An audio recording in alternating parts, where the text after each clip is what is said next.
Hey everybody! Are you curious about what the cost of living is like here in the Tampa Bay area? Well, in this video, we're going to be talking about just that. Let's get started.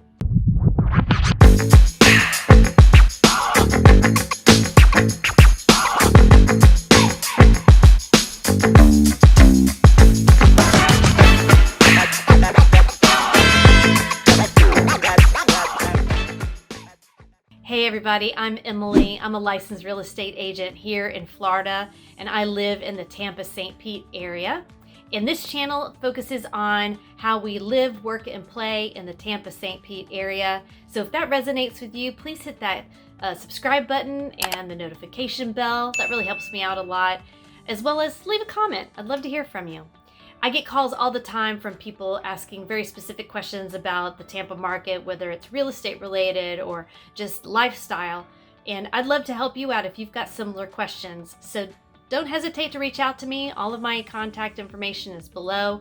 I also offer a 30-minute free consultation where I can talk to you more privately about your real estate needs, and we can really hone in on what you're looking for. So today, I'd really love to share with you my intel on the cost of living in Tampa.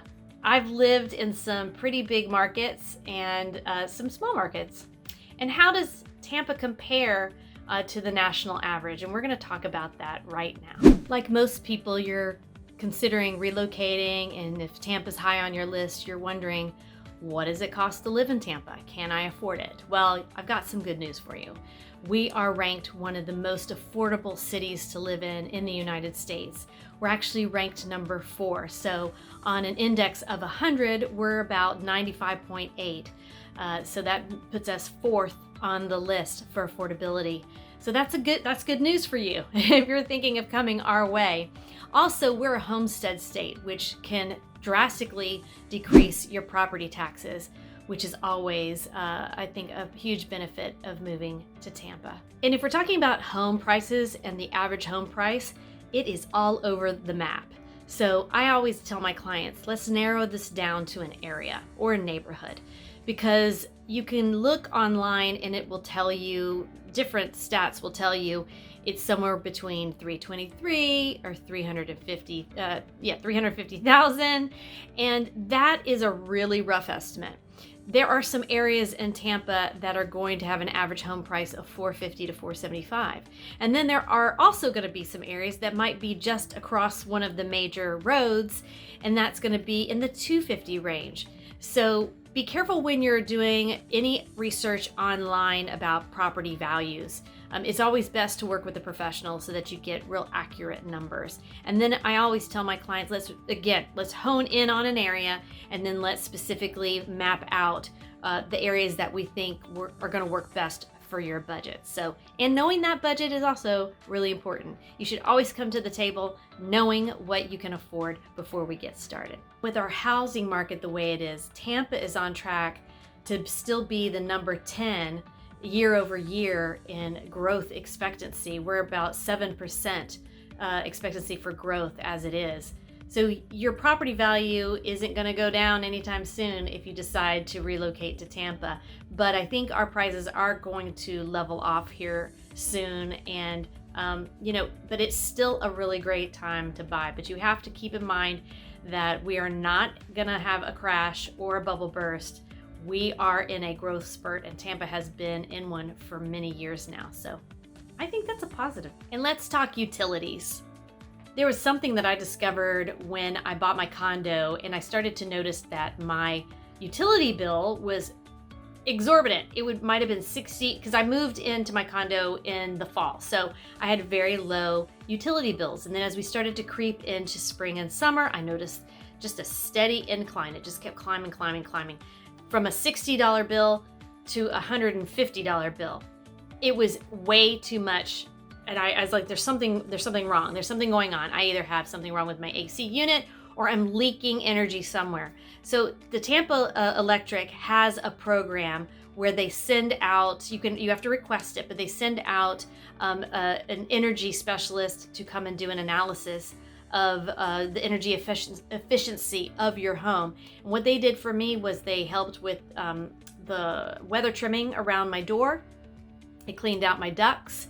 They blew more insulation in my attic to help with, all the things that insulation helps with. Don't ask me. And they gave me energy efficient bulbs. It was great, all for free. And they assessed my AC unit and kind of gave me some pointers about how to keep it running smoothly, all that sort of thing. And I do highly suggest you get on a yearly program where you have your AC unit serviced and they clean out the ducts. That's going to help because we do run our AC pretty much year round. There might be 2 months that you don't run it, but you really need to take care of your AC unit because that's a big expense down the road if something happens to it. And understanding the life of your AC. If you come from an area up north, you're not going to have the same problems with your AC as you have down here, and the life expectancy is a little bit different than it is here. So keep that in mind. So Tampa Electric has that energy efficiency analyst program that they do for free. And also, before I forget, you can, after you've had your account with Tampa Electric for a while, they do have a program where you can have them average out your bill so that you have one number all year long. So they take the high and they take the low, they give you an average, and right now what I'm paying is $92 a month. I pay that in the winter and I pay that in the summer. And the great thing is every year they analyze the data, and if you happen to be using less or something like that. So they take the average again and they adjust. They might adjust it. Like I think last year I was paying the $98 and this year I started paying $92.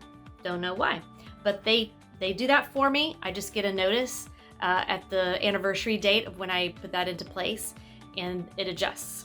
And it's great because then I can budget for the year and it just makes it so much easier. It's a really great program. I highly recommend it. I relocated back to Tampa a couple of years ago, I think almost 4 years now.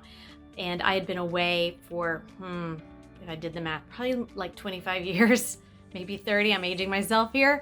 And I moved directly to Southern California and I lived there for about 18 years. And then I left and went to Austin, Texas, where I lived for 6. And then I moved to Atlanta and I only lasted 10 months there before I decided to come home. And when I was doing my research of coming back to Florida, there was a few things that I had on my list. The main one was being near water. Now you're saying, but wow, it must cost a lot to be near the water. I got myself a deal.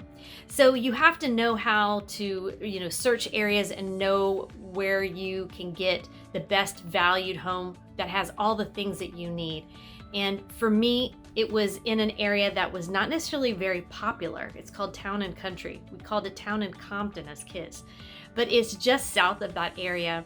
And but it's 5 minutes from the airport. It's centrally located. I can get to the beach in 20 minutes and I can get to downtown in 20 minutes. Now, on the outside, it doesn't look so great, but I have 2 views of a canal that has active boats going all day long. I love it. It makes me happy. And I pay very little in a mortgage, but I pay high HOAs. HOAs are something you have to consider when you come to Tampa. There are very few neighborhoods that don't have HOAs. And there also are new communities that have CDDs, which are the Community Development Funds. And those last for about 15 years. So when you're considering new construction, you need to take that into consideration as well, that you're gonna have an additional somewhat of an HOA that we call a CDD on top of your HOA. HOAs can be very hefty depending on what they cover. You also want to make sure that you understand what the HOA reserves are and all of the necessary improvements that they have scheduled, if they have any scheduled, and what those HOAs are going to cover.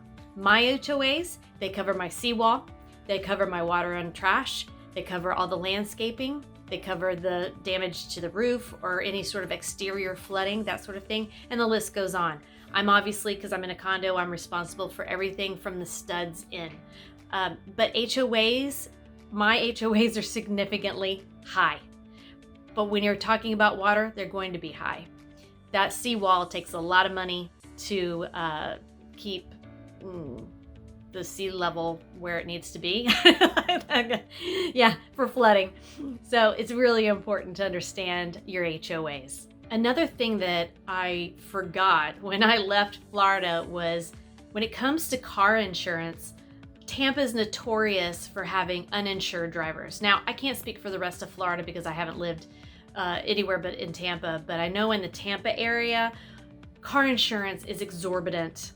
Currently, I have a used car, 2015 Lexus, and I pay around $160 a month for my car insurance. Now, I had to work with my agent to really get that down. It was going to be in the upper 200s.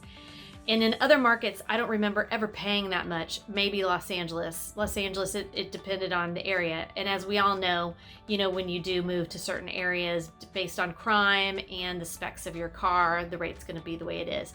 But I highly recommend doing your research and calling your agent and giving them some zip codes and asking them to pull some quotes for you, because you might have sticker shock once you get here and start to transfer things over and go, holy mackerel, I wasn't expecting that. Why is that? It's because we have a ton of accidents and we have a ton of uninsured drivers.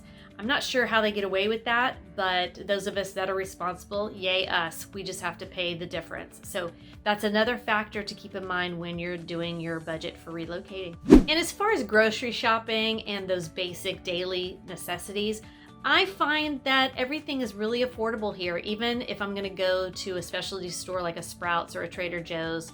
Whole Foods, I think we all can agree that it doesn't matter what city you live in, that it's always going to be more expensive.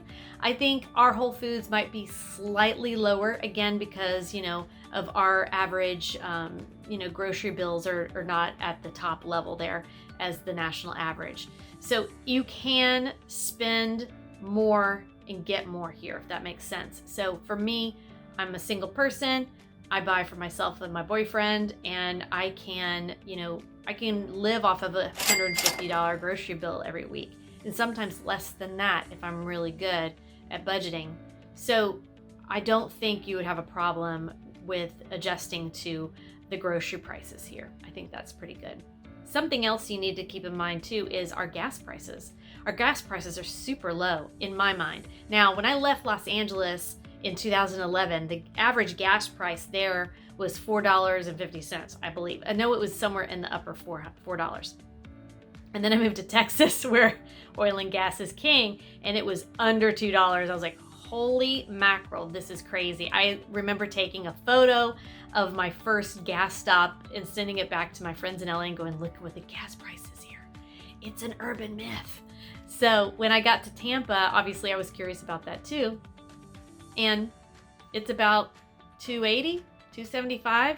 Somewhere around there, and it hasn't really fluctuated over $3. Now, every now and then we'll get to the $3.10, something like that, but then it'll drop again. So we stay pretty consistent with our gas prices, and I think that's really good to know when to factor in when you're thinking about where you're gonna live and where you're gonna commute to and from, if you have to commute, or if you have to pick up kids from school, or daily activities and that sort of thing. It's something to consider along with your budget. So it's a good thing. I think we're lower. I definitely think we're lower than the national average when it comes to gas prices. I think that rounds it up for us today, talking about the cost of living for Tampa on a high level. I'm sure there's some more categories that people might be interested in. If I've missed it, please feel free to comment below and I will make sure to add it to my next video. As always, it really helps me if you hit that subscribe button and that notification bell, especially if my content resonates with you. And as always, if you'd like to reach out and have me answer some of your more specific real estate related questions, all of my contact information is below. You can email me, you can text, and I have a calendar link below as well so that we can talk more specifically about your real estate needs. So don't hesitate in reaching out. I'd love to hear from you. And again, I look forward to talking to you next time. Have a great one, everybody. Bye-bye.